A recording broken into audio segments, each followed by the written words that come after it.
اچھا علی بھائی، آپ کے علم میں ہے کہ دنیا میں کتنے مذاہب ہیں؟ کس پوائنٹ آف ویو سے مذہب پوچھ رہے ہیں؟ مطلب جتنے مذاہب لوگ دنیا کے انسان جو فالو کر رہے ہیں کائنات میں، کئی ایک مذاہب تو چل رہے ہیں. مطلب میری ناقص معلومات کے مطابق 3000 سے زیادہ ہیں. تو یہ سوال رچرڈ ڈاکنز جو دہریوں کا دنیا میں سربراہ ہے انٹرنیشنل لیول پہ، آپ جانتے ہیں، آپ نے اس کی کتاب بھی شاید پڑھی ہے، وہ اپنے مقلدین کو اس نے ایک بات کی کہ تم یہ جو مذہب پسند لوگ ہیں نا، جو تھیسٹس ہیں، ان کی یہ بات کہنا برا مناؤ کہ تمہیں کہتے ہیں تم منکر خدا ہو، تم ان کو کہو تم بھی منکر خدا ہو. کیسے جی؟ اس نے کہا جی تم ان کو یہ کہو کہ ہم نے صرف ایک خدا کا فالتو انکار کیا ہے، 3500 کا تو تم نے بھی کیا. تو اگر یہ کہتے ہیں، جیسے آپ یہ مولویوں کو پکی دیتے ہیں نا، اس نے سمجھے آپ کو پکی دے دی ہے. وہ کہتا ہے جی کہ اگر آپ یہ کہتے ہیں کہ یار تم جنمی ہو، تم نے خدا کا انکار کیا ہے، تو ہم یہ کہتے ہیں کہ یار ہم نے تو ایک فالتو ایک کا ہی کیا نا، باقی 3500 کا تو آپ نے بھی کیا ہوا ہے. اگر اس 3500 میں کوئی ایک ٹھیک ہو گیا، آپ کا کیا بنے گا؟ جنم تو پھر بھی آپ کی ہے. اس کا جواب بتائیں. ٹھیک ہے، ایک تو مطلب لوگوں کے دعوے ہیں نا جی خدا کے وجود کے اعتبار سے کہ اس طرح 3500 خدا ایگزسٹ کرتے ہیں. جن مذہب کے بارے میں رچرڈ ڈاکن صاحب یہ دعویٰ کر رہے ہیں، ان سے بھی ذرا پوچھیں کہ کیا وہ سپریم بینگ ایک ہی خدا کو مانتے ہیں یا وہ خدا ایک سے زیادہ مانتے ہیں. تو آپ حیران ہوں گے کہ ان سارے مذاہب کی کتابیں اٹھا کے دیکھیں، ان سارے مذاہب کے علماء سے اگر ٹیکسٹ بک کے ساتھ بات کریں تو ان سب کے سب کتابوں میں ایک خدا کا ذکر ہی ملے گا. ایون ٹیمپرڈ فارم میں بھی جو موجود ہیں مذاہب، وہ بھی ایک سپریم بینگ کی بات کرتے ہیں، ایک سپر نیچر ایجنسی کی بات کرتے ہیں. باقی وہ سارے کہتے ہیں وہ اس کے جو ہے وہ سب آرڈینیٹس ہیں. وہ سب آرڈینیٹس کا جو ہے انکار ہو رہا ہے، ایک گاڈ کا کوئی انکار بھی نہیں کرتا. ہندوؤں سے اگر پوچھیں، سب سے زیادہ تو ان کے خدا مانے جاتے ہیں نا، جو ان کی وہ کتابوں کے اندر چھوٹے چھوٹے دیوتا ہیں، یا یونانیوں کے. ہاں یونانیوں کے. وہ بھی یونانی بھی جو کیپٹل جی سے گاڈ لکھتے ہیں، وہ ایک ہی گاڈ کو مانتے ہیں. وہ چھوٹے گاڈس کو چھوٹے جی کے ساتھ لکھتے ہیں. اچھا ہاں جی، گاڈ تو ایک جو گاڈ ہے وہ سارے مانتے ہیں. اس کو بھگوان کہیں، خدا کہیں، سپر نیچرل ایجنسی کہیں، اللہ کہیں، ٹھیک ہے جی، وشنو کہیں، کچھ بھی کہیں، وہ ایک ہی خدا کو مانا جاتا ہے. نیچے چھوٹے چھوٹے آلیہ کا مسئلہ ہے. اسلام نے بھی جو ایمفسائز کیا ہے ایک خدا کے کنسیپٹ کے اوپر، نبی صلی اللہ علیہ وآلہ وسلم کے ذریعے سے. اسلام تو خیر اس سے پہلے بھی ہے، آپ صلی اللہ علیہ وسلم تو اسی اسلام کے دائی بن کے ہیں. تو اس میں بھی آپ کو یہی ملے گا کہ مشرکین عرب کے ہاں جو ہیں وہ چھوٹے چھوٹے آلہہ، لات، عزا، منات کے پوائنٹ آف ویو سے پائے جاتے تھے، لیکن ایک جو گاڈ تھا اللہ، اس کو وہ مانتے تھے. تو وہ ہم کہتے ہیں کہ ٹھیک ہے، آپ ایک کا انکار نہ کریں، باقی سب کا کرتے ہیں، تو ہم آپ کے ساتھ ہیں. وہ باقی سب کا تو باقی مذاہب کی کتابوں میں بھی ہے نا. خود بھی یہ کہتا ہے نا ٹیکسٹ بک سے اسٹڈی کرنا چاہیے. رچرڈ ڈاکنز جو ہے وہ کرسچینٹی کے اوپر اعتراضات کرتا ہے، تو اس کی کتاب کے اوپر وہ پوری کتاب دا گاڈ ڈیلوژن میں اس نے قرآن پاک کی کسی ایک آیت کو بھی لکھ کے اس کا رد نہیں کیا. یہ کتنی ناانصافی ہے. میں نے رچرڈ ڈاکنز کی اس کتاب کے اوپر پورا ایک لیکچر دیا ہے، ہو کریٹڈ گاڈ، مسئلہ نمبر 83 پی. اور میں نے اس کتاب کو پڑھنے کے بعد کئی جو موٹے موٹے پوائنٹ ہیں ان کے جواب دیے. تو اس میں نے یہ بھی بات کی ہے کہ قرآن پاک کی کوئی آیات لکھ کے رد کرو نا. باقی کرسچینٹی کی اگر کتابوں کی تم بات کرتے ہو تو وہ اکثر تو تعلیمات اس کی ٹیمپر ہو چکی ہوئی ہیں، اور اس کے اندر جو صحیح تعلیمات ہیں ان کو تم کم از کم پھر مانو، کم از کم کامن ٹرم کے طور پہ باقی ریلیجن کے. تو وہ انکار کرتے ہیں جو خداؤں کا، تو وہ ضرور کریں.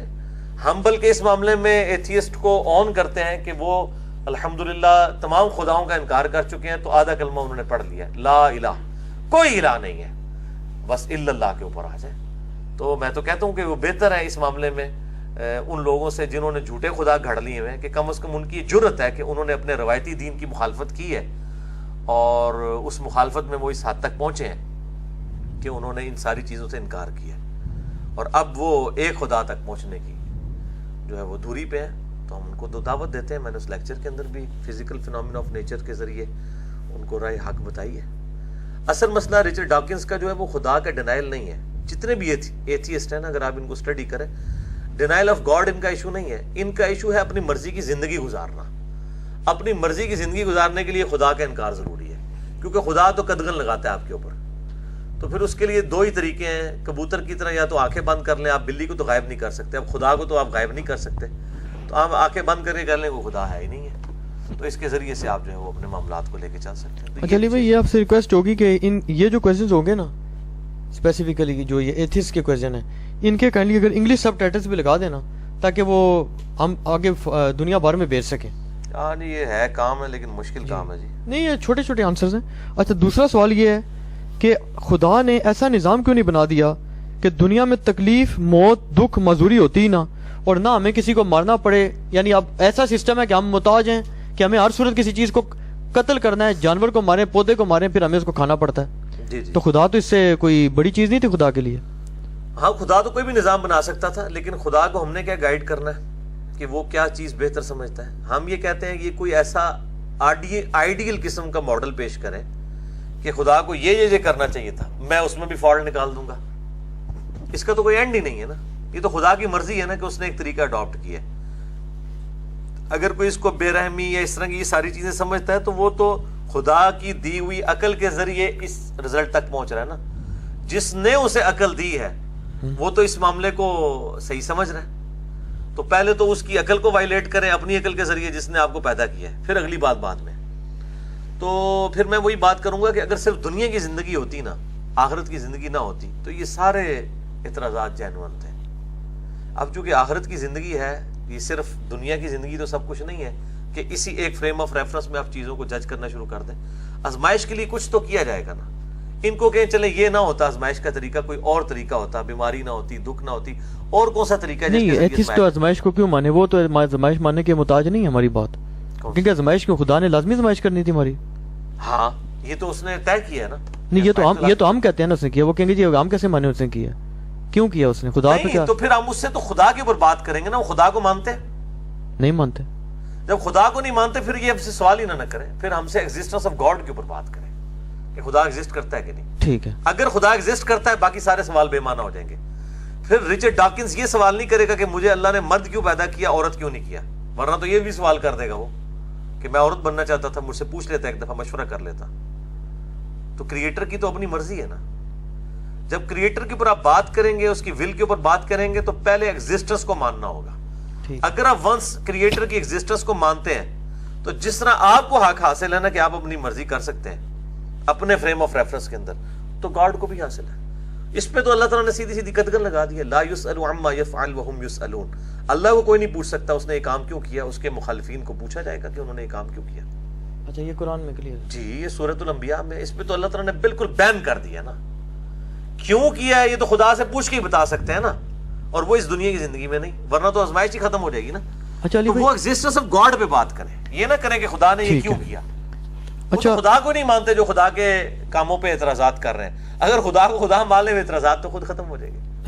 علی بھائی اس میں تھوڑا سا اور بتاؤں آپ کو کہ مجھے اتفاق ہوا ہے تھوڑا پچھلے دنوں دیکھنے کا, یہ جو انٹرنیشنل قسم کے جو ڈیبیٹس ہیں نا, بڑی بڑی انٹرنیشنل یونیورسٹیز میں ہوتی ہیں. ہمارے یہاں تو آپ کو پتا ہے مناظرے کا کنسیپٹ ہے کہ گندی زبان اور نہیں, وہاں تو جھگڑے, وہاں تو بہت بڑی بڑی کیمبرج اور ہارورڈ اور اس لیول کی یونیورسٹیز میں ہوتی ہیں, اور وہاں پی ایچ ڈی پروفیسرز ہوتے ہیں اور ہزاروں کے حساب سے لوگ بیٹھے ہوتے ہیں.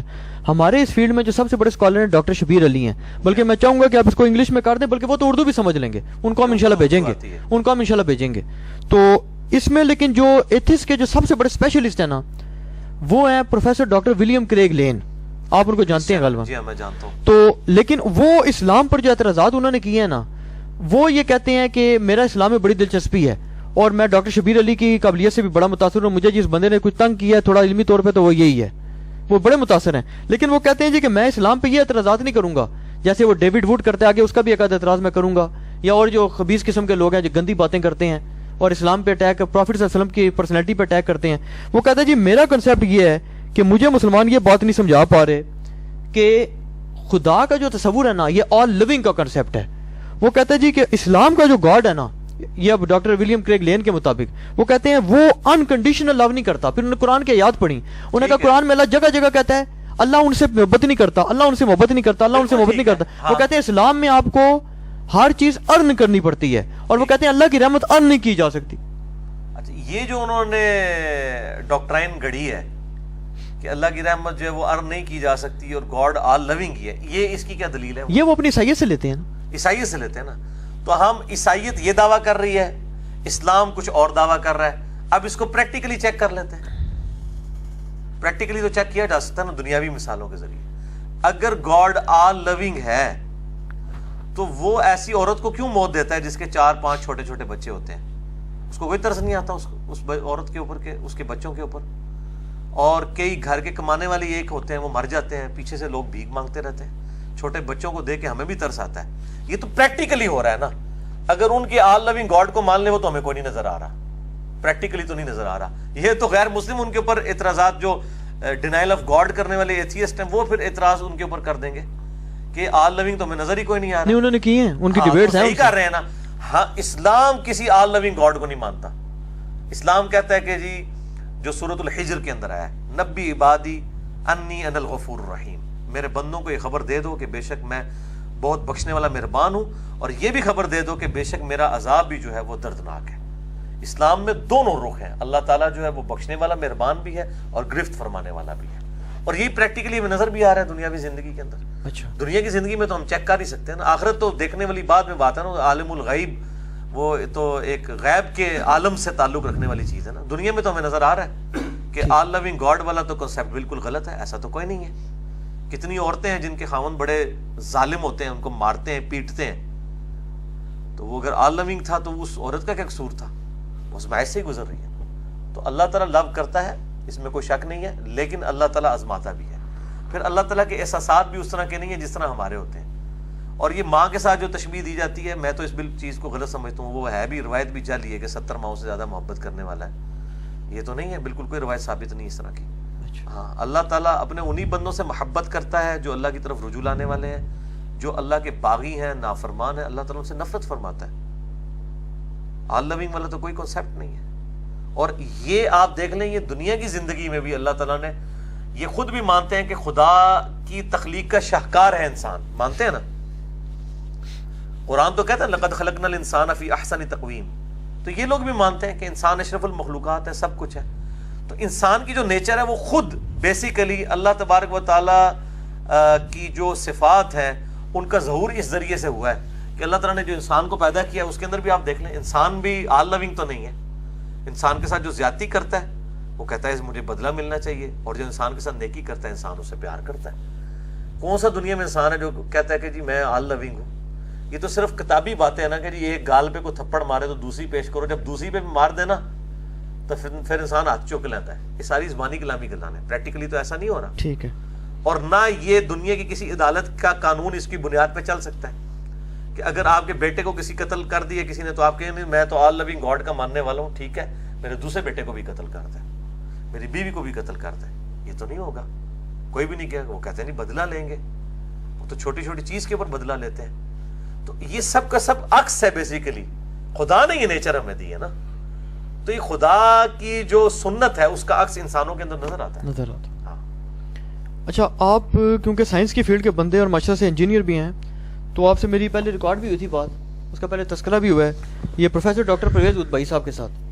ایک تو یہ ہے کہ آپ کیا سمجھتے ہیں کہ آپ یہ جو سائنٹیفک تھیوریز ہیں, یہ جیسے مثلاً کسی اہم تھیوری کا ذکر کرتے ہیں, پھر آئنسٹائن کا ذکر کرتے ہیں, اور اس قسم کی اور کچھ اسٹیفن ہاکنگ کی بکس کا ذکر کرتے ہیں کہ جی یہ جو تھیوریز ہیں نا ریلیٹیوٹی وغیرہ, ان سے کوئی خدا کے ڈینائل کا کوئی تعلق ہے؟ کوئی تعلق ہی نہیں ہے. خدا کے ڈینائل کا اس کے ساتھ تعلق ہی نہیں ہے. یہ وہ ٹاپک ہی نہیں ہے کہ اس کے ساتھ اس کو ریلیٹ کیا جائے.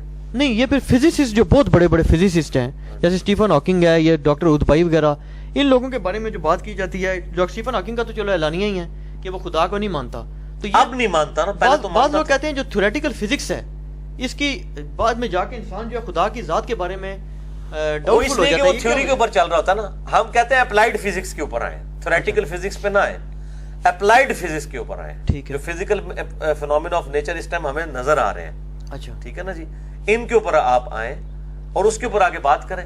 تھیوریٹیکل فزکس کے اوپر کیا بات کرتے ہیں, پریکٹیکلی ہمیں جب چیزیں نظر آ رہی ہیں. دوسری بات یہ ہے کہ جو تھیوریٹیکل فزکس ہے بیسیکلی جو فزیکل فینومینا آف نیچر ہے انہی کی میتھمیٹیکل ماڈلز بنائے گئے ہیں نا. تو تھیوریٹیکل باتیں عام بندوں کو تو فارمولے بھی نہیں سمجھ آئیں گے. شروڈنگر ویو ایکویشن کیا ہے, 4 آرڈر ڈیفرنشیل ایکویشن کیا ہے, اور اسی طریقے سے سومر فلیٹ کی تھیوری کیا ہے, ردرفورڈ کا ماڈل کیا ہے, عام بندوں کو تو اس طرح چیز سمجھ نہیں آئے گی. لیکن عام آدمی کے سامنے جو فزیکل فینومینا آف نیچر سامنے نظر آ رہے ہیں اس میں تو انسان کی کسب پرسی ہمیں نظر آ رہی ہے.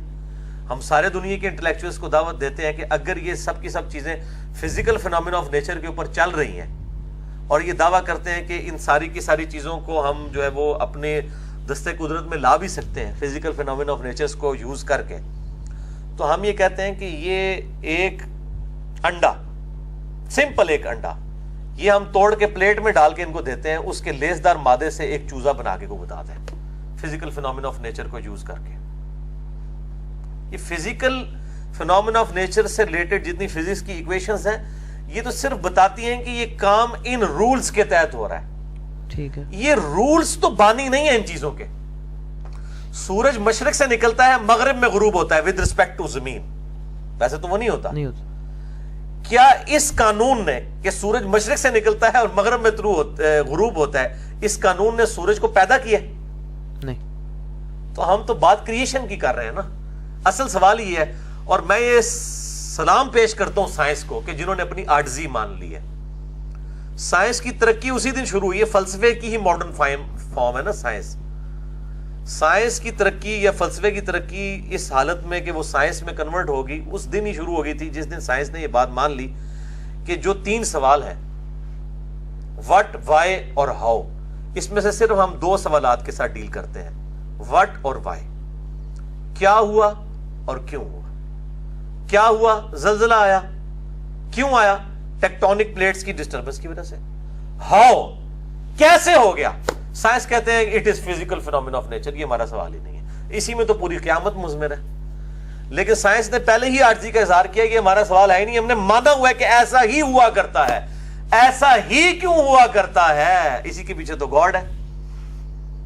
کائنات میں ہر چیز دوسری کو اپنی طرف جو ہے وہ گریویٹیشنل فورس کے ساتھ جو ہے وہ کشش کرتی ہے, جو ڈائریکٹلی پروپورشنل ہے ان کے ماسز کے, اور انورسلی پروپورشنل ہے square of the distance between the centres of 2 masses. تو وہ یہ جب ڈسکشن شروع کرتے ہیں ہم کہتے ہیں یار کیوں ایسا ہوتا ہے کہ وہ کیسے ہو جاتا ہے کہ وہ آپس میں, وہ کہتے ہیں it is physical phenomena of nature. تو انہوں نے یہ چیپٹر ہی کلوز کر لیا, یعنی بلی نے آنکھیں بند کر لی ہوئی ہیں, اس نے کبوتر نے, کہ بلی غائب, بلی تو وہیں پہ موجود ہے. اچھا علی بھائی, ایک مناظرہ ہوا ہے, ڈیبیٹ ہوئی ہے باہر کے ممالک میں نا, کہیں کوئی حمزہ صاحب ہے, غالباً وہ کنورٹیڈ ہیں, میں جانتا ہوں, اور ان کی ہوئی ہے ڈاکٹر پروفیسر پرویز ادبائی صاحب کے ساتھ, جو مایا ناز یہ ایٹامک سائنٹسٹ بھی ہیں, نیوکلیئر سائنٹسٹ ہیں. انہوں نے اس ڈیبیٹ میں تو کہتے ہیں کہ حمزہ صاحب کا پلڑا کافی بھاری رہا, لیکن بعد میں پرویز ادبائی صاحب سے باقاعدہ انٹرویو لیا, غالباً BBC نے لیا اگر میں غلط نہیں کہہ رہا. انہوں نے ان سے پوچھا, وہ کہتے ہیں جی حمزہ جو ہے نا, وہ جو لڑکا ہے, کہتے ہیں اسے میرے پہ کر دی چڑھائی, جناب یہ قرآن کی آیت ہے فلاں, جناب یہ دیکھیں یہ فزکس کی فلاں تھیوری سے ثابت ہو گئی, یہ فلاں ہو گئی. کہتے ہیں میں نے اس کو یہ کہا, میں نے کہا یار تم ایسے کرو نا, تو بات ثابت ہونا بات کی بات ہے, تم مجھے بتاؤ ایم تھیوری ہے کیا چیز. کہتا ہے جناب پھر وہ جناب گرم ہو گیا, اس نے کہا جی میں آپ کا پابند نہیں ہوں, میں یہ نہیں ہوں. تو میں چاہتا ہوں کہ آپ یہ مطلب ہے صلاحیت رکھتے ہیں, یہ اہلیت رکھتے ہیں, قابلیت رکھتے ہیں کہ اتنے بڑے سائنٹسٹ کے ساتھ بیٹھ کے, اور ہم بات فلسفے پہ نہیں آنے دیں گے.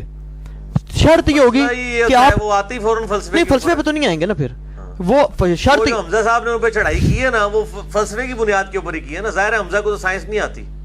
نہیں, انہوں نے یہ کہا نا, وہ کہتے ہیں جی آپ کہتے ہیں قرآن کی فلاں جو آیت ہے نا, وہ جناب ایم تھیوری سے ریلیٹ کر رہی ہے. کہتے ہیں مجھے بتائیں ایم تھیوری ہے کیا. یہ بھی مسلمان بھی تو زیادتی کرتے ہیں نا جی, کئی چیزیں جو ہیں وہ واقعی صحیح بات ہے. پہلے ہم تھیوری کو سمجھیں کہ ایم تھیوری ہے کیا چیز ہے, اس کے بعد ہی کوئی بات کر سکتے ہیں نا. نہیں, آپ سمجھتے ہیں آپ اس قابل ہیں کہ آپ ان کے سامنے اتنے بڑے سائنٹسٹ کے سامنے بیٹھنے کی جرت کر سکتے ہیں؟ جرت والی کون سی بات ہے, میں بالکل تیار ہوں. نہیں, اب ہم تو نہیں بیٹھ سکتے, ہمیں کو کیا یہ ایم تھیوری کا ہمیں تو نہیں پتا کیا ہے.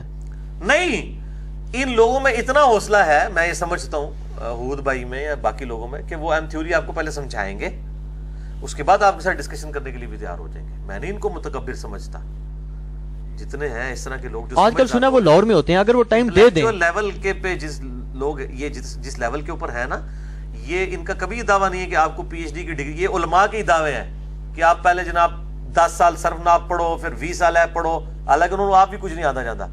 ان لوگوں کے یہ دعوے نہیں ہوتے. آپ عام فزکس کے بندے کے پاس چلے جائیں نا, کسی PhD کے پاس, اور اسے کہیں مجھے فزکس کی یہ چیز آپ سمجھا دیں, یہ کیا ہوتی ہے فزیکل فینومینا آف نیچر, یہ وہ بڑے شوق سے آپ کو محبت سے سمجھائے گا, وہ بڑا آنر فیل کرے گا.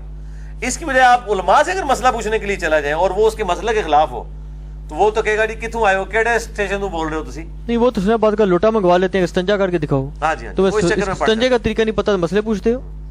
بس وہ اسی طرح ہی کرتے ہیں نا. نہیں, آپ کیا سمجھتے ہیں کہ اس کا رزلٹ بھی بھگت رہے نا. میں اس طرف بھی آتا ہوں. جہاں تک بیٹھنے کا تعلق ہے نا, میں نے آپ کو پہلے بھی فون کال پہ بھی کہا تھا, ہم ہر بندے کے ساتھ بیٹھنے کے لیے تیار ہیں. ہماری صرف ایک شرط ہے کہ وہ اپنا مقدمہ لکھ کے ہمارے سامنے لے کے آئیں, کیونکہ ہمارے جتنے بھی کارڈز نہیں, ہر بندے سے کو تھوڑا کلیئر کریں نا, علماء سے تو آپ الرجک ہیں. جی جی, آپ کہتے ہیں علماء سے تو میں نہیں بیٹھوں گا. وہ علماء کے ساتھ بیٹھے تو پھر ہر بندے سے کیا مراد؟ سائنٹسٹ ٹائپ بندے؟ میں سائنٹسٹ کی بات اچھا سائنٹسٹ، یہ کلیئر کر دیں. مجھے ان پہ یقین ہے اچھا کہ ان کا دین مان اپنی کتابوں کے اوپر ہے، ٹھیک وہ اس میں تعویلات نہیں کریں گے. ٹھیک ہے. کیونکہ ادھر تو ہم نے دیکھ لیا علماء تو نہ قرآن کو مان رہے ہیں، نہ بخاری کو، نہ مسلم کو. جب اپنے مسلک کے خلاف آتی ہے تو وہ تعویلات کرنا شروع کر دیتے ہیں. دنیا میں 70% لوگ بغیر رفع دین کے نماز پڑھ رہے ہیں مسلمان، جبکہ وہ اپنا دعویٰ جس سنی کتابوں کا کرتے ہیں بخاری مسلم، اس میں رفع الدین کا طریقہ لکھا ہوا ہے. نہیں وہ مانتے ہیں رفع دین کا، انکار تو نہیں. رفع الدین کا انکار نہیں کرتے، مذاق اڑاتے ہیں. نہیں وہ کہتے ہیں جی یہ ترک ہو گیا، منسوخ ہو گیا. ہاں نہیں، لیکن مذاق بھی اڑاتے ہیں نا، مکھیاں مارنا بھی کہتے ہیں نا. بخاری مسلم تو کہیں اس کو منسوخ نہیں لکھا، وہ نہیں کہتے. ہاں ان کا تو دعویٰ یہ نہیں ہے نا. تو پھر یہ کہہ دینا کہ ہم بخاری مسلم کو نہیں مانتے، یہ پرانی ایبسلیٹ کتابیں ہیں. اس کے بعد کوئی نئی کتابیں تھی ہماری، وہ گم چکی ہیں، وہ امام مہدی کی نہیں. بخاری میں مطلب میں اصولی بات یہ نہیں میں کہہ رہا ہوں کہ دعوت بخاری میں کوئی ترک رفع دین کی روایت نہیں ہے. نہیں بخاری میں اگر نہ اور کسی اور کتاب میں ہو تو سکتی ہے نا، مطلب سنی طور پر. بخاری مسلم تو مجھے نہیں پتا ہے، مجھے نہیں پتا ہے کہ نہیں، لیکن یہ تو کوئی نہیں. میں نے مسئلہ نمبر 70B میں بتایا جو ہے بھی وہ جعلی روایتیں ہیں. ٹھیک ہے، ٹھیک ہے نا. مضبوط روایتیں تو یہی ہیں. پھر یہ خود چار امام بات کرتے ہیں، 4 میں سے 3 امام تو رفع الدین کے قائل ہیں. میں اب ادھر بتاتا ہوں اس کے اگینسٹ جو سائنٹسٹ، یہ جو فزکس کی فیلڈ کے لوگ ہیں نا، جو سمجھدار سلجھے ہوئے، ان میں اتنی جرت ہے کہ جب وہ اگر آپ ان کو ان کی ٹیکسٹ بک سے کوئی بات بتا دیں گے نا، وہ اس بات کا مذاق نہیں اڑائیں گے اور کہیں گے نہیں آپ کو سمجھ نہیں آیا، یہ تو یہ لکھا ہوا ہے. وہ وہی لکھا ہوا ہوگا، وہی کو کہہ بھی رہے ہوں گے. ادھر تو بالکل الٹ بات بنا دیتے ہیں نا، یہ کا نحمد و یہ کا نستعین سے یا علی مدد ثابت کر دیتے ہیں. حالانکہ بندہ کہتا ہے یار یہ کیا ہو گیا ہے، پھر تو کچھ بھی ثابت ہو سکتا ہے. لیکن انشاءاللہ فزکس کی فیلڈ کے جو پروفیسرز ہیں اور اس کے جو ٹیچرز ہیں جو ایماندار قسم کے، بلکہ میجورٹی میں کہوں گا، شاید اکا دکا ہی کوئی ہو، میرے تو ابھی تک نہیں ملا کوئی بھی، تو وہ یہ حرکت نہیں کرے گا. ان میں شرم و یا اس طرح کی ہوتی ہے کیونکہ ان کی کوئی چیز ٹیک پہ نہیں لگی ہوتی. فزکس کے کسی مسئلے میں غلط ثابت ہو جائے ان کی نوکری ختم نہیں ہو جاتی، لیکن یا تو مسجد کمیٹی مسجد سے فارغ کر دے گی نا. بہت بڑا فرق ہے. تو ہم ان کے لیے بیٹھنے کے لیے تیار ہیں. ہم صرف یہ کہتے ہیں اپنا مقدمہ، حود بھائی ہوں یا کوئی بھی، اپنا مقدمہ لکھ کے نا 2-4 صفحوں میں ہمارے سامنے رکھتے ہیں. کیونکہ ہمیں یہ یقین ہے کہ جب بھی ہم ان سے سائنس کے اوپر بات کرنا شروع کریں گے نا، سائنس کی لمیٹیشن ان کو بھی پتہ ہے کہ سائنس کی پرواز کہاں تک ہے. اس سے اگلا جب ہم نے سوال کرنا ہے یہ فزیکل فینومینا آف نیچر پہ آ جائیں گے. پھر فلسفیانہ باتیں کرنے شروع کر دیں گے، جس طرح غامدی صاحب سے یہ کرتے ہیں. پھر غامدی صاحب منہ توڑ جواب دیتے ہیں ان کو ماشاءاللہ، اور صحیح طریقے سے جس طرح وہ جڑتے ہیں نا اور کوئی نہیں جڑتا. تو اس وقت یاد آ جاتے ہیں اس پوری گفتگو کے اوپر. یہ اپنا مقدمہ لکھ دیں، کوئی لمبا مقدمہ تو نہیں ہے نا ان کا، 4-5 صفحوں میں لکھ دیں جو اپنے ہے کہ یہ تھیوریز ہیں جن کے تحت یہ پریکٹیکل اس کی فارمز ہیں. ہم ڈینائل آف گاڈ کرتے ہیں. ہم ان تھیوریز کو انشاءاللہ تعالی، کئی چیزیں تو ہم نے پڑھی ہوئی ہیں، کئی ہیں، ہم ان کو سمجھنے کے لیے اپنا ٹائم لیں گے، اس کے بعد اس کے اوپر بات کر لیں گے. اس میں کوئی ایپ والی بات تو نہیں ہے. لیکن شرط یہ ہوگی کہ نہ آپ سائنس کے علاوہ جائیں گے نہ وہ جائیں گے. ہاں پھر موضوع جو ہے پھر یہ نہیں ہونا چاہیے کہ جی وہ جو ہے وہ ایتھوپیا کے اندر اتنے جو بندے ہیں جو وہ بھوک سے کیوں مار رہے ہیں. ٹھیک ہے جی، اللہ کدھر ہے، فلاں جگہ زلزلے میں 1 لاکھ بندہ مر گیا تو اللہ کدھر ہے. پھر یہ باتیں نہیں کرنی ہے سائنس. ہاں پھر سائنس کی بات ہوگی ایگزسٹنس آف گاڈ کے اوپر. جب گاڈ ایگزسٹ کرتا ہے باقی سارے سوال پھر بے معنی ہو جائیں گے. اچھا کائنات کے بارے میں یہ بات کہی جاتی ہے کہ جی 4.5 ارب سال سے بھی زیادہ جو ہے یہ اس کو بنے ہوئے عرصہ ہو گیا. نہیں اس سے بھی زیادہ 15 ارب سال. اور انسان جو ہے وہ زیادہ سے زیادہ بھی 8 سے 10 ہزار سال پرانا ہے. تو یہ دریہ یہ سوال کرتے ہیں، کہتے ہیں جی اتنا عرصہ اللہ تعالیٰ نے گیپ کیوں دیا ہے، کوئی کیا سوچ بچار کرتا رہا؟ نہیں ہم نے تو کبھی دعویٰ نہیں کیا کہ انسان جو ہے وہ 10,000 سال پرانا ہے. ہمیں تو نہیں پتا. نہیں یہ تو مطلب ہے جو شجر نسبی ہیں، جو انبیاء کرام کے جو سلسلے ہیں، اس سے کوئی قرآن کا کہیں دعویٰ نہیں ہے. قرآن نے کہیں یہ نہیں بتایا کہ حضرت آدم علیہ السلام اور ابراہیم علیہ السلام میں اتنے 1000 سال کا فرق ہے. یہ سب کچھ تورات کے ذریعے ہے. تورات کو بھی لے لیں، وہ بھی تو خدا کے ماننے والے ہیں. فارم میں ہی ہے نا سرکار. چلو آپ زیادہ کر لیں، کیسے آپ زیادہ لاکھ سال کر لیں آپ، اور کتنے کو پرانے ہوں گے. دیکھیں جب قرآن و سنت اس پہ خاموش ہے تو میں اس پہ کوئی تاریخ نہیں نا آپ کو دے سکتا. ٹھیک ہے، آپ کہیں گے جی جناب سائنٹسٹ نے 10 لاکھ سال پرانے ڈھانچے نکال لی ہیں، تو اس نے 10 لاکھ سال پہلے انسان ایگزسٹ کرتا ہوں. ہمارا تو دعویٰ ہی نہیں، قرآن کا کہیں دعویٰ ہی نہیں ہے. قرآن کا صرف یہ دعویٰ ہے جس کو سائنٹسٹ بھی مانتے ہیں کہ ایک انسان سے سب پیدا ہوئے ہیں. اور یہ جو اسلام اور ایوولوشن کا کنسیپٹ ہے، میں پچھلے دنوں پڑھ رہا تھا، ایک بندے نے لکھی پوسٹ، بلکہ وہ غامدی صاحب کے فورم پہ لکھی تھی، وہ میں نے بھی بلکہ اس کی پہلے مخالفت کر دی، پھر اس نے ایک ویڈیو لگائی ہوئی تھی، میں نے وہ کھول کے دیکھی ہے. میں نے تو سمجھا وہ ایوولوشن سے مراد یہی لے رہا ہے کہ بھی ہم بھی یہ خنزیروں کی اور کتوں کی اور بلوں کی نوز باللہ اولاد ہیں. تو وہ اس بندے نے بتایا، اس نے کہا جی یہ جو یہ ڈارون ہے نا، ڈارون سے سینکڑوں سال پہلے اس بات کو، بلکہ عیسائی پادری اس بات پہ جو تھے یہ ان کو مار رہے تھے ایوولوشن تھیوری والوں کو. اس کا نام تھا محمدن تھیوری آف ایوولوشن. اچھا. اور اس نے حوالہ دیا پیچھے شیعوں کے بھی علماء کا دیا اور اہل سنت کے بھی علماء کا دیا. یہ جو قدیم میرے ذہن سے نام نکلا پتہ توسی کے پتہ نہیں وہ کہاں سے نکالی. اس نے کہا جی سینکڑوں سال پہلے یہ مسلمانوں کا عقیدہ تھا باقاعدہ. نہیں مسلمانوں کا عقیدہ اگر ہوتا تو قرآن میں لکھا ہوتا. مسلمانوں کا کوئی ایسا عقیدہ نہیں ہے کہ انسان جو ہے وہ ایوولوشن سے. نہیں ہم پریکٹیکلی یہ بات کرتے ہیں کہ ایوولوشن اس اعتبار سے تو ہو رہی ہے کہ ظاہر ہے کہ انسان کو جو اللہ نے عقل دی تھی وہ آہستہ آہستہ ایوالو ہو کے چیزیں, تو ظاہر ہے کہ آج سے 1000 سال پہلے کے انسان نے تو اڑنے والی کوئی جو ہے وہ چیز نہیں بنا لی نا, ایروپلین. وہ تو آج کے انسان نے بنائی ہے نا, موبائل فون. نہیں وہ جو آپ ایک دفعہ بتاتے تھے کہ ڈاکٹر صاحب بھی کہا کرتے تھے کہ شاید اس انسان سے پہلے کوئی اور انسان نما مخلوق ہی تھی. ہاں جو کہ ڈاکٹر صاحب کا موقف ہے وہ جو سورہ ال عمران میں آتا ہے نا کہ ہم نے آدم کو چن لیا اور نوح علیہ السلام کو اور ابراہیم علیہ السلام کو. وہ کہتے ہیں آدم کو بھی چنا گیا تو اٹ مینس کہ کوئی اسپیشیز ایسی ایگزسٹ کرتی تھی جس میں سے حضرت آدم کو چنا گیا ہے. اور وہ جو تمہیں ایک جوڑے سے پیدا کیا سب کو, وہ پھر اسی سے وہ لے کے چلتے ہیں نا اس کو. اچھا ہاں باقی یہ چیزیں جو کہ قرآن پاک میں اس حوالے سے علم جو ہے وہ ہمارے پاس کوئی اتنا ڈیٹیل نہیں دیا گیا, لہٰذا اس سے اینڈ رزلٹ کوئی نہیں نکلنا. نہ اس طرح کی بحثیں کرنے سے کوئی قرآن و سنت نے کہیں دعویٰ ہی نہیں کیا اس طرح کی چیزوں کا. ٹھیک ہے, دعویٰ ایک ہی ہے کہ ایک انسان سے اس کا جوڑا بنا ہے. اچھا علی بھائی تک تو سارے متفق ہیں. یہ ایک اور سوال آ رہا ہے کہ اللہ کو مذکر کا صیغہ لکھتے ہیں, کیا یہ پھر سوال نہیں پیدا ہوتا کہ جی عورت کو, یہ آپ لوگوں کا مینٹلٹی یہ ہے مسلمانوں کی کہ وہ عورت کو کمتر سمجھتے ہیں.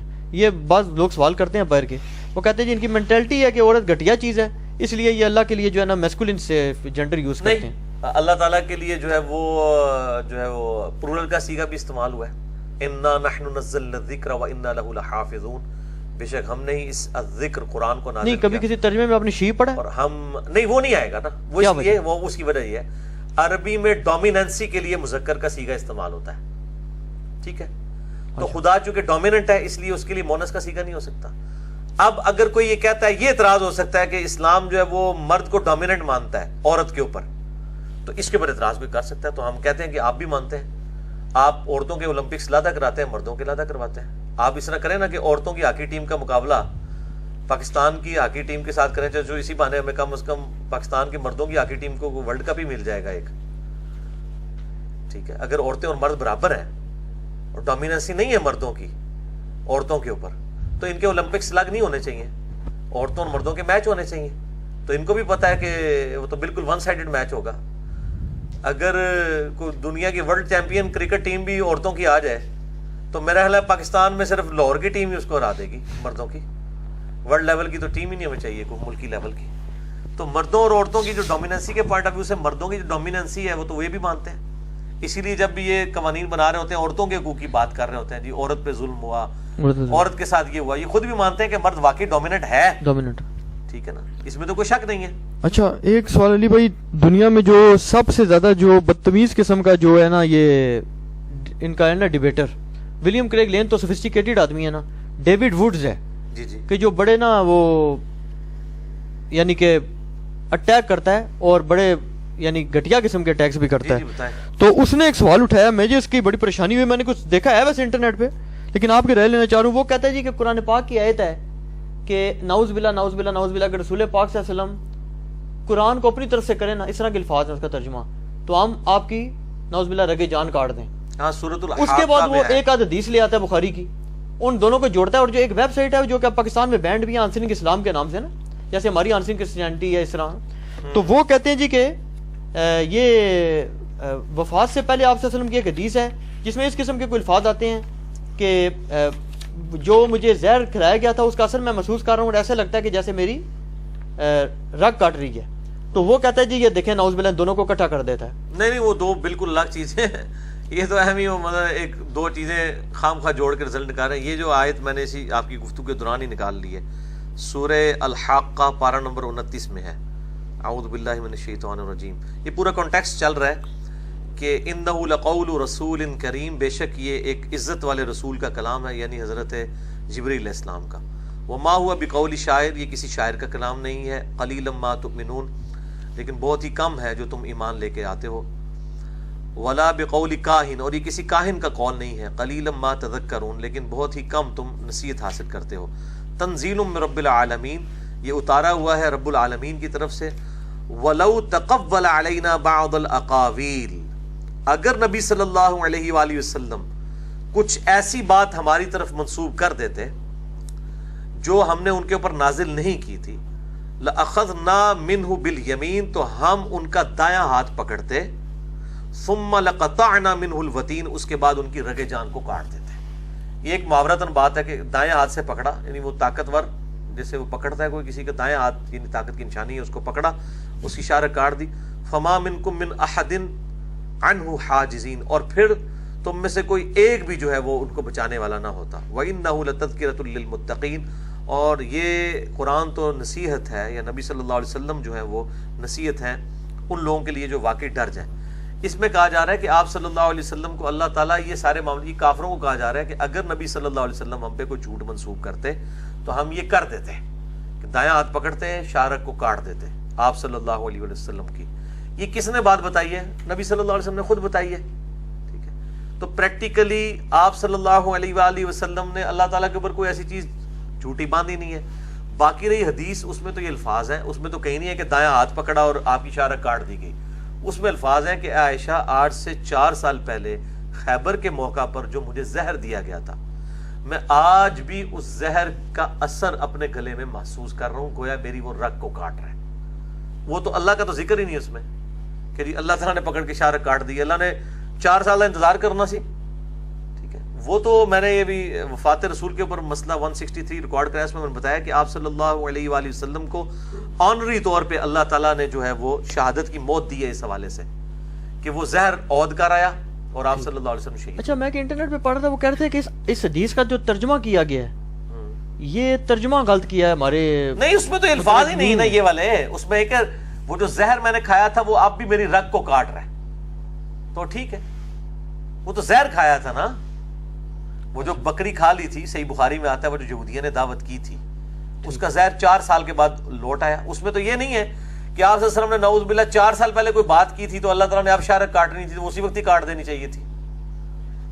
آپ 4 سال پرانی بات کر رہے ہیں، وہ پوری روایت لینا کہ عائشہ 4 سال پہلے خیبر کے موقع پر، کیونکہ وفات آپ کی ہوئی 11 ہجری میں، غزوہ خیبر 7 ہجری میں، خیبر کے موقع پر جو یہودیہ نے مجھے زہر دیا تھا، وہ بخاری میں پوری ڈیٹیل ہے، ابو داؤد کے اندر بھی، اس میں کچھ صحابہ شہید بھی ہو گئے تھے کہ آپ صلی اللہ علیہ وآلہ وسلم نے وہ بوٹی کا ٹکڑا جب اپنی زبان پہ رکھا تو وہ ٹکڑا بول پڑا کہ اللہ کے نبی میرے اندر زہر ہے، آپ مجھے نہ کھائیں، لیکن اس وقت تک کچھ صحابہ کھا چکے تھے، ان میں سے کچھ شہید بھی ہو گئے، اور آپ صلی اللہ علیہ وسلم کا زبان پہ تھوک دیا، لیکن آپ صلی اللہ علیہ وآلہ وسلم پہ اس کا اس وقت اثر نہیں ہوا، لیکن 4 سال کے بعد وہ اثر لوٹ آیا تاکہ آپ کو شہادت کے مرتبے کے اوپر فائز کیا جائے۔ وہ 4 سال کے الفاظ موجود ہیں، وہ 4 سال خود ہی کلیئر کر دیں گے اس طرح۔ اچھا، یہ میں آپ کو بتاؤں، یہ جو مذاق اڑایا جا رہا ہے نا قرآن کے ساتھ، یہ آج کا نہیں ہے، قرآن پاک جب نازل بھی ہو رہا تھا اس وقت بھی یہ مذاق اڑایا گیا۔ قرآن پاک میں آتا ہے سورہ الانبیاء کے اندر کہ یہ جن جھوٹے خداؤں کو پوج رہے ہیں نا، ہم ان کے خداؤں سمیت ان کو دوزخ میں ڈال دیں گے۔ تو کافروں نے مذاق اڑایا، اچھا پھر تو عیسیٰ بھی دوزخ میں جائے گا، کیونکہ عیسیٰ کی بھی تو لوگ پوجا کر رہے ہیں، عیسیٰ بھی جھوٹا خدا ہے۔ دیکھیں نا، بات پکڑ لی نا بیچ میں سے، پھر اللہ تعالیٰ کو باقاعدہ جواب دینا پڑا اس کا سورہ الزخرف کے اندر کہ اے نبی، جو انہوں نے عیسیٰ کی مثال بیان کی ہے تو محض چھیڑنے کے لیے آپ کو، وہ تو اللہ کے وجی پیغمبر تھے، ان کو بھی پتا کہ عیسیٰ نے کب کہا تھا کہ لوگ مجھے پوجا کریں میری۔ اب ہمیں بھی یہ عقل مانتی ہے کہ عیسیٰ کو دوزخ میں پھینکا جائے گا، عیسیٰ نے کب اپنا بت خود بنوایا ہے یا اپنی عبادت کروائی ہے؟ وہ لوگوں نے ان کے بارے میں ڈیوینٹی کلیم کی ہے نا، وہ تو ان بتوں کے بارے میں کہا جا رہا ہے جن کو لوگوں نے خدا بنایا، اور ان کو بھی عذاب نہیں دیا جائے گا، بیسیکلی ان پتھروں کو، ان کا تو کوئی قصور نہیں ہے، ان کافروں کی حسرت میں اضافہ کیا جائے گا۔ اچھا، ان پہ تکیہ تھا، یہ بھی ساڑھے نال ہی نے، اے ساڑھے بزرگوں تے تکیہ سی، بزرگ بھی اتنے نال ہی آئے نے، ساڑھے حضرت صاحب تسی بھی آئے ہو، وہ اس واسطے ہوئے گا۔ اچھا، بیچ میں یہ جو مرزات ہیں اس کا بعض لوگ انکار کرنے لگے، بلکہ اب تو یہ آج یہ سعید بھائی بھی بتا رہے تھے، میں نے بھی دیکھا ہے، ایک جنت پاکستان نام پارٹی کے نام سے ایک نئی جماعت بنی ہے جو کہ میرے خیال ہے کھلے پرویزی ہیں، جیسے غلام پرویز صاحب تھے نا، علامہ غلام پرویز صاحب، یہ مجھے لگتا ہے کہ انہیں کی آف شوٹ ہے، نہیں اٹھی ہے، یہ کافی ان کی لائکس ہیں فیس بک وغیرہ پہ، یہ جناب اس طرح کی باتیں اب کرنے لگے ہیں، اور یہ کہ ایک مرزاد جو ہے کہ سائنس سے مطلب ٹیلی کرتے ہیں، اللہ تعالیٰ اپنی چیزیں نہیں بدلتا۔ جی جی، معجزہ ہوتا ہی وہ ہے جو سائنس سے ثابت نہ ہو ثابت۔ جی، فزیکل فینومینا آف نیچر کو توڑنا ہی معجزہ ہے۔ اگر نبی صلی اللہ علیہ وسلم کا کوئی ایک معجزہ بھی آج سائنٹیفکلی پروف ہو جائے، سائنٹیفکلی اس اعتبار سے کہ سائنس اس کو کر کے دکھا سکتی ہے، تو نبی علیہ السلام کی جو ہے نبوت ڈاؤٹ میں پڑ جائے گی۔ نہیں تو وہ جو یہ لوگ دلیل دیتے ہیں کہ اللہ کے کلمات میں اس کے اصولوں میں تبدیلی نہیں ہوتی، اللہ کے کلمات میں تبدیلی نہیں ہوتی ہے، لیکن جب اللہ چاہے تو اپنے کلمات کو بدل سکتا ہے. یہ آپ نے بات کہاں سے نکالی؟ ظاہر ہے اللہ تعالیٰ ان اللہ علی کل شیء قدیر ہے. اللہ تعالیٰ جب ایکسیپشن دیتا ہے، اگر ایک وہ کلمات ہیں جو اللہ تعالیٰ نے فکس کر دی ہیں، ٹھیک ہے، ایک وہ چیزیں جو قانون قدرت ہے، وہ تو اللہ تعالیٰ فزیکل فینومینا آف نیچر توڑ سکتا ہے نا. جیسا کہ حضرت مریم کے بارے میں قرآن میں آیا ہے کہ بغیر جو ہے وہ خامند کی ان کو اللہ نے اولاد دی ہے. یہ تو چیز وہ مانتے نہیں.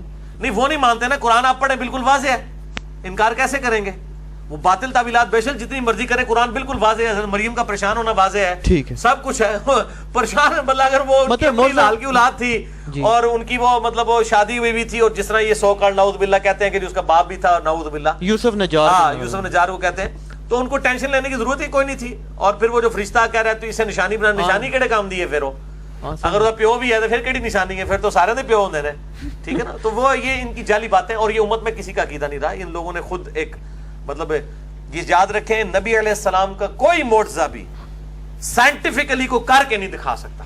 ٹھیک ہو، انگلیوں سے پانی کے چشمے جاری ہونا، اگر یہ کوئی کر کے دکھا دے پھر تو معجزے کی کیا بات؟ معجزہ ختم. اچھا، معجزہ وہ ہوگا جو سائنٹیفکلی کبھی بھی کوئی ریپروڈیوس نہیں کر سکتا. معجزات میں میرا 4 نشستوں میں 6-7 گھنٹے کا لیکچر ہے. مسئلہ 131 ABCD. اس کی اب تھوڑا سا ایک اور سوال ہے، یہ لبرل طبقات کی طرف سے بھی آتے ہیں نا سوال. ایک یہ ہے کہ یہ جو روایتی جو کنسیپٹ آپ دے دیتے ہیں کہ جی یہ مرد اور عورت کی بالکل سیگریگیشن کر دی جائے، یہ ساری چیز، اور پھر جو موجودہ حالات واقعات چل رہے ہیں کہ سیٹل ہونے میں انسان کو اتنا ٹائم لگتا ہے، خرچے بڑے ہیں لوگوں کے سارے، پریکٹیکلی پاسبل نہیں ہے کہ آپ بچوں کو پڑھائیں بھی اور شادیاں بھی فوراً کرتے ہی جائیں. تو آپ کیا سمجھتے ہیں کہ یہ مطلب ہیومنلی پاسبل ہے کہ بالکل لوگ جو ہیں وہ پاک باز رہیں اور جناب بالکل یہ آئیڈیل سچویشن بنی رہے کہ بالکل ایک شریعت کے تقاضے چلتے رہیں اور مرد و عورت کا کسی قسم کا اختلاط نہ ہو؟ جبکہ آپ کو پتہ ہے فیس بک پہ بھی کام چلنے ہیں سارے آج کل، علماء کے بھی ہو گئے ہیں سلسلے.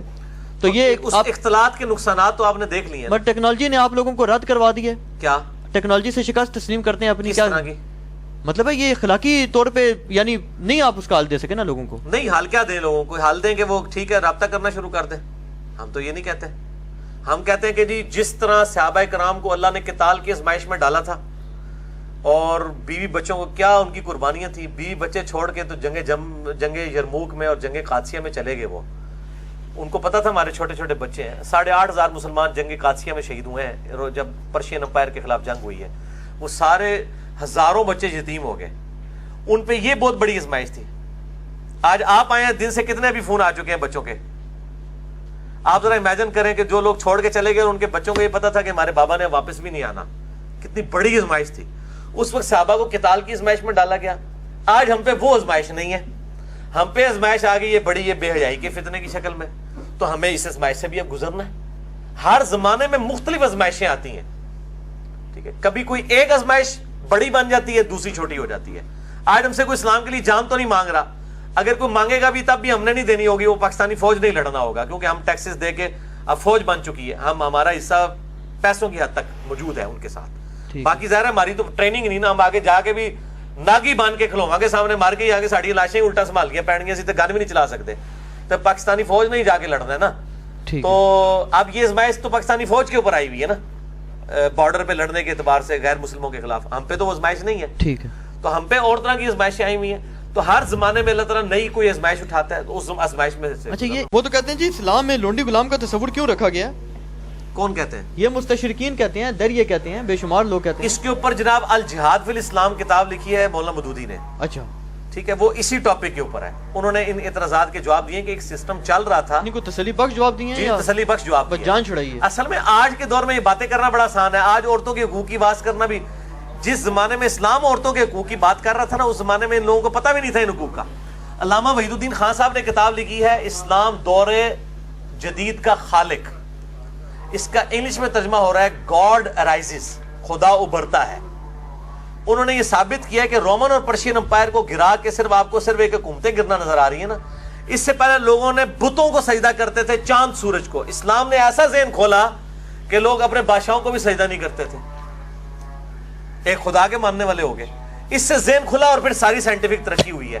اس دور جدید کا خالق اسلام ہے، ورنہ پہلے یہی یورپ کا معاشرہ تھا جو پس رہا تھا اس پورے سسٹم کے نیچے. اسلام نے سب سے پہلے رومن اور پرشین ان میں بھی سسٹم تھا. یہ ہاں وہ اس سے ورس تھا. ورس تھا. یہ بغیرتی کی بات کرتے ہیں نا، یہ جب گورے جایا کرتے تھے نا تجارت پہ، یہ باقاعدہ لوہے کے انڈر ویئرز پہنا کے اپنی بیویوں کو جایا کرتے تھے، تالے لگا کے. اس لیول تک یہ لوگ اس معاملے میں غیرت کیا کرتے تھے کہ ہماری بیویاں جو ہے اس طرح کے شکار نہ ہو. اب ان کو کوئی فرق نہیں پڑتا. ایون آپ پاکستان بننے سے پہلے 20s کے اوائل کی 1901-2 کی فلمیں اگر آپ گوروں کی اٹھا کے دیکھ لیں، ان میں آپ کو عورتوں کے لباس پورے پورے نظر آئیں گے. یہ اسکرٹ شرٹ تو ابھی شروع ہے، ٹھیک ہے نا. تو یہ مطلب آج ہم جس دور میں بیٹھے ہوئے نا، ہم اس دور کے اعتبار سے اس کو دیکھ رہے ہوتے ہیں. آپ اس سسٹم کو دیکھیں جس میں ہزاروں بیویاں لوگ رکھتے ہیں، باپ مر جاتا ہے، اس کی بیویوں کو بڑا بیٹا اپنی منقوہ بنا لیتا ہے. اس سسٹم میں اسلام آ کے بغاوت کرتا ہے اور کہتا ہے یہ نہیں کرنا حرام ہے، ماں کا یہ رتبہ ہے، یہ ہے. اور وہ سورہ النساء کی آیت نمبر 23-24 کے اندر جو ہے وہ محرمات ابدیہ کی لسٹ بتائی جاتی ہے، ٹھیک ہے، کہ یہ بھی حرام، یہ بھی حرام، یہ بھی حرام، یہ بھی حرام. اس میں تو بہت بڑا جہاد تھا. آج ایوولوشن کے بعد ہم جو ہے وہ ایک ایوالوڈ معاشرے میں پہنچے ہیں، تو آج ہمیں یہ معاشرہ بڑا اچھا لگ رہا ہے. آج بھی پریکٹیکلی ان تمام چیزوں کے باوجود کموڈٹی نہیں بنا دیا یورپ نے عورتوں کو. کیا عزت دی ہوئی ہے سب کانٹیننٹ کے معاشرے میں؟ جو عورت کی عزت ہے، کیا یورپ میں ہے یہ عزت؟ ایک دو واقعات یہاں اٹھاتے ہیں نا، ان کو یہ نہیں نظر آتا یہاں ماں باپ بوڑھے ہوتے ہیں، عورتیں بوڑھی ہوتی ہیں، کس طرح جو ہے اولاد خدمت کر رہی ہوتی ہے. وہاں جو اولڈ ایج ہاؤسز کے اندر بھیج دیتے ہیں ان کو، اور عورتیں جو ہے وہ کس قسم کی برائیوں کے اندر مبتلا ہو جاتی ہیں. ان کی کسب پرسی دیکھنے والی ہوتی ہے. تو یہ تصویر کا ایک رخ پیش